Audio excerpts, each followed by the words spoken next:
1 கிண்ணம் கடலைப்பருப்பு 3 மணி நேரம் ஊற வச்சிருக்கேன். இந்த ரெசிபிக்கு ஒரு ஸ்பெஷல் டேஸ்ட் கொடுக்கறதே இதுதான். 1/2 கிண்ணம் பாசிப்பருப்பு, 4 கப் தண்ணி சேர்த்துக்கலாம்.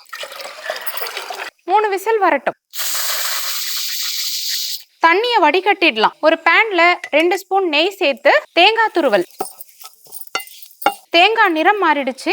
1 கப் வெல்லம், கொஞ்சமா தண்ணி, 1/4 ஸ்பூன் ஏலக்காய் தூள், பருப்பை நல்லா மசிச்சு இதுலயே சேர்த்துடலாம். இதை நல்லா மிக்ஸ் பண்ணி ஒரு பிஞ்ச் உப்பு, நல்லாவே கெட்டி ஆயிடுச்சு. இது கொஞ்ச நேரம் ஆறட்டும். நல்லா ஆறிடுச்சு. கொஞ்சம் மாவு எடுத்து உருட்டி இது இருக்கட்டும். ஒரு மிக்சிங் பவுல்ல 1 கப் மைதா மாவு, 1/4 ஸ்பூன் உப்பு, கொஞ்சமா தண்ணி சேர்த்து இந்த மாதிரி கொஞ்சம் திக்கா இருக்கணும். இன்னைக்கு நம்ம கிட்ட எண்ணெய் கம்மியா இருக்கிறதுனால பணியார கல்லுல தான் செய்ய போறோம். உருண்டையை எடுத்து மாவுல டிப் பண்ணி அப்படியே எண்ணெயில விட வேண்டியதுதான்.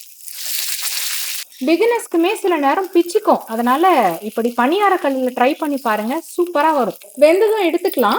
தீபாவளி ஸ்பெஷல் சுழியம் ரெடி. இந்த பைத்தம் பருப்பு ஒரு ஸ்பெஷல் டேஸ்ட் கொடுத்துருக்கு. செம்மையா இருக்கு. ட்ரை பண்ண மறந்துடாதீங்க.